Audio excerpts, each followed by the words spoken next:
네, 3월 16일 월요일 정례 브리핑 시작하겠습니다. 장관과 차관께서는 내부 직무 중입니다. 오늘 제공해드릴 자료는 두 건입니다. 첫 번째로 진영승 합참의장은 FS 연습 중인 작전부대를 방문해서 군사 대비태세를 점검하고 장병들을 격려합니다. 두 번째로 김규하 육군 참모총장은 한미 연합방위 태세와 상호 협력 증진을 위해 캠프 캐롤을 방문합니다. 자세한 내용은 보도자료를 참고해 주시기 바랍니다. 질문 있으십니까?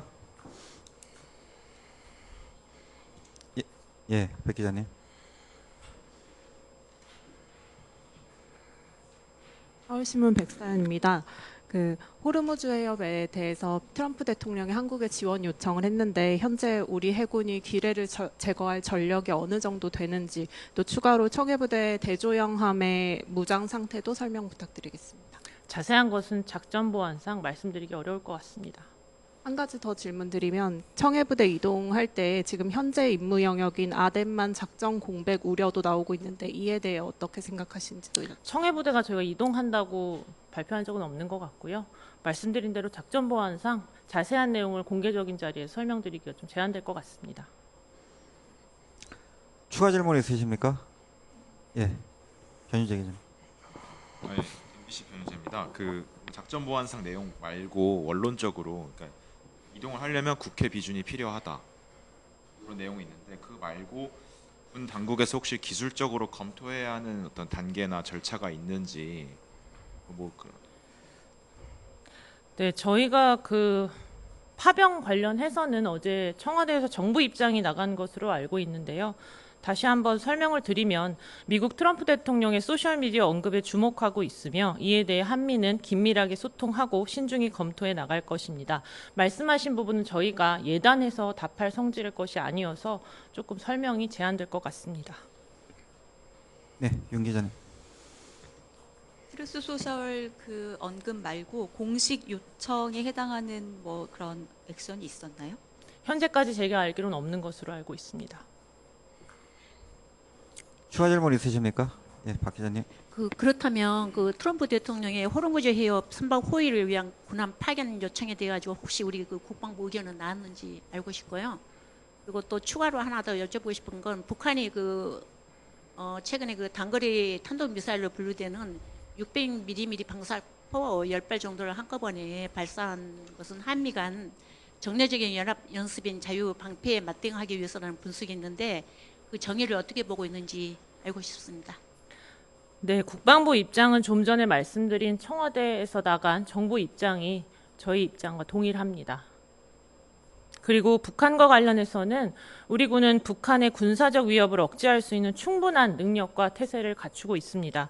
세계적인 수준의 군사력과 국방비 규모, 첨단 방위산업 역량 등을 종합적으로 고려하면 압도적인 대북 억제력을 유지하고 있습니다. 한미는 긴밀한 공조와 소통을 바탕으로 강력한 한미 연합방위 태세를 유지해 나갈 것이라고 말씀드리겠습니다.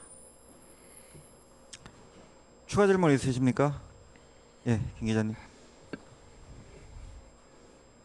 예, 이투데이 김서영입니다. 미일 국방장관이 밤사이에 통화한 걸로 알려졌는데 한미 국방장관도 통화할 그런 계획이 지금 잡혀 있나요? 현재까지 결정된 게 없습니다. 그러면 그건 확인이 불가능한 게 아니고 아직은 계획이 없는 상태라고? 네, 현재까지 없습니다. 지금 이제 중동 사태가 벌어지고 지금 파병 얘기까지 나오고 있고 주한 미군 전력이 지금 이동하고 있다, 그런 얘기까지 나오고 있는 상황에서 한미 국방장관 이런 양 당국 간의 통화나 이런 소통이 조금 부족하지 않나, 이런 지적이 나오고 있는데 거기에 대해서 어떤 입장이십니까? 한미 간에는 늘상 고위급 간에 긴밀하게 소통하고 있고요. 그 주장에 대해서는 동의하기 어렵습니다.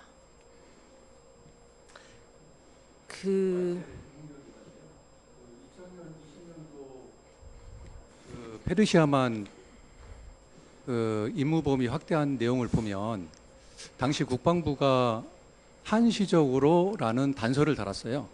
그러니까 이 청해부대 작전 범위를 한시적으로 페르시아만까지 확대한다, 이렇게 이제 조건을 달았는데, 이게 한시적이라는 게 지금도 유효하게 적용이 되고 있는 건지, 아니면 그때 작전이 끝나고 나서 철회가 됐는지, 그 부분만 좀 확인 좀 해주시죠. 그때 한시적인 상황으로 제가 알고 있습니다. 아니, 그러니까 그 이후에는 이게 한시적이라는 그 문제를 놓고 국방부에서 별도의 입장을 밝힌 적이 없거든요. 그러니까 그 한시가 지금도 계속 적용 중인 건지 아니면 그때 이후로 끝난 건지 그 부분에 대해서 그 파견 동의안 상, 그 파견 동의안 상에 그 내용이 명시되어 있는 것으로 아니 그거는 알고 파견 있습니다. 동의안이 아니고요. 네. 국방부 자체적으로 결정한 사안입니다. 예. 그러니까 그때 청해부대의 작전 범위, 임무 범위를 페르시아만으로 확대했고 대신 한시적으로 한다 이렇게 얘기를 했거든요.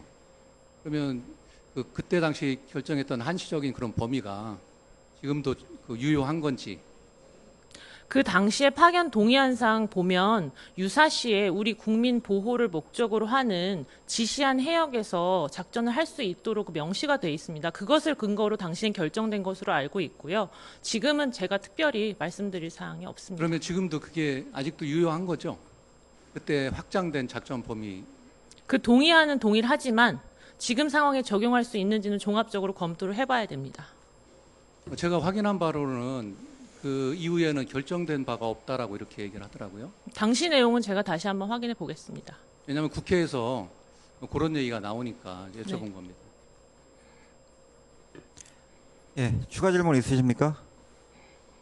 없으시? 그 혹시 이번에 그 북한에서 방사포 발사한 거 관련해서 추가로 군 차원에서 뭐 그 사거리나 탄두 성능 이런 거 관련돼서 추가로 분석된 결과가 나온 게 있습니까?